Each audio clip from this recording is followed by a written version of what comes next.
I always believed our marriage was a partnership, built on trust, respect, and years of shared memories. My wife, Samantha, had always been vibrant, charming, and fiercely independent. Her laughter could light up a room, and I loved her for it. But nothing could have prepared me for the day I realized she had chosen someone else. It began subtly. Small changes in her behavior, whispers of secrecy, and an unusual attachment to her phone. At first I dismissed them: work, stress, fatigue, minor distractions. But over time these little cracks widened into chasms I couldn't ignore. Samantha seemed distant, distracted, and unusually evasive. She was no longer the partner I had known. Her focus had shifted, and I knew instinctively that it wasn't me who held her attention anymore. I, Nathan, had always prided myself on patience and calm reasoning. I managed a small tech consultancy, balancing clients, deadlines, and long hours with precision. Samantha ran her own boutique marketing firm, full of late nights and client meetings.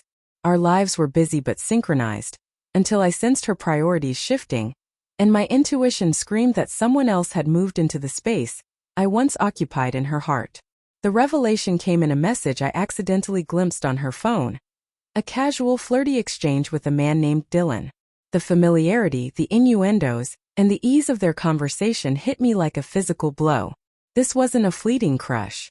This was a choice. She had chosen another man. I stared at the screen for a long moment, feeling a mixture of anger, disbelief, and a sharp clarity. That night I didn't confront her. I didn't yell, argue, or plead. Instead I planned. If she thought she could treat our marriage lightly, that she could juggle loyalty and desire without consequence, she was about to learn a lesson she wouldn't forget. Betrayal, I had realized, isn't just painful. It's a call to action. And I intended to respond decisively. The next few days were a careful dance. I observed Samantha closely, noting her patterns, her secretive calls, and the subtle ways she tried to maintain normalcy while hiding her connection with Dylan. She believed she could have both, our marriage and the excitement of another man. She thought I wouldn't notice, or worse, that I would accept it. But I had learned that betrayal is never subtle to the one who pays attention. I didn't act impulsively. Instead, I planned with precision. I began by confirming everything: texts, call logs, and fleeting glimpses of meetings. Every fragment reinforced what I already knew. Samantha had moved her heart, if not yet her life, to another man. And I realized then that the only way to regain control was to create a moment of undeniable clarity, a consequence she could not ignore or explain away. The opportunity came that weekend. Samantha planned to leave the house under the guise of a work errand, but it was clear where she was really going. I calmly prepared. There would be no shouting, no scenes, just a single action, decisive and final, that would make her understand the cost of her choices. When she returned, the tension was already palpable. I stood by the door, calm and composed, and simply locked it. No words, no pleading, no confrontation. The click of the lock echoed louder than any argument ever could. Samantha froze, eyes wide with disbelief, as the reality sank in. She couldn't enter the home she had shared with me for years. The very space she had taken for granted was now a symbol of accountability. Her face went through a rapid sequence: confusion, panic, realization, and then regret.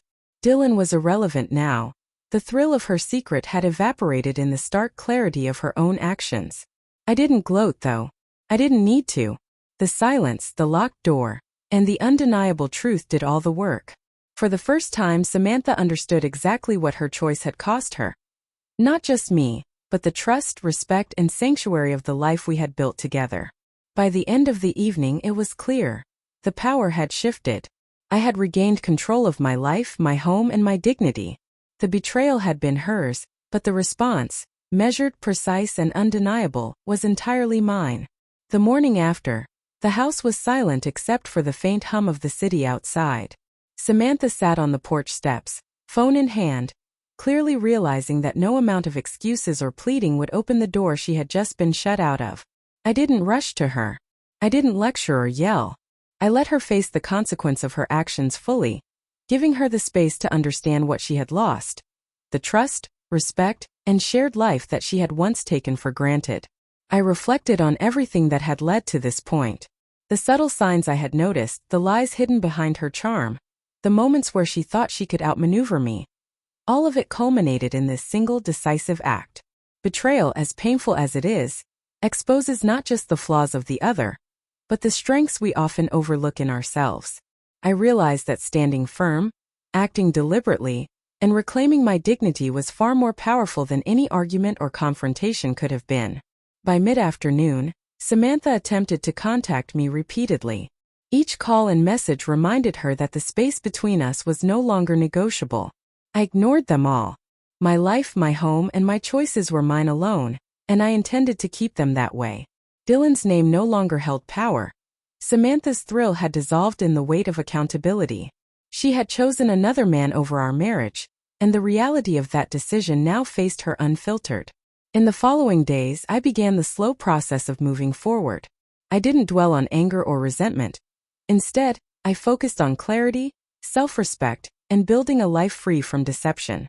The betrayal had been painful, but it also served as a harsh lesson, one that reinforced the importance of boundaries, honesty, and unwavering self-worth. I had lost a wife, but I had regained control over my life and my dignity. That night, as the city lights flickered through the windows, I walked through my home alone and felt a profound sense of peace.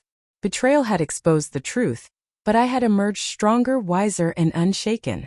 Samantha's regret was now hers to bear, and I was free to step into the next chapter of my life with clarity, strength, and unwavering resolve. The lesson was simple yet powerful.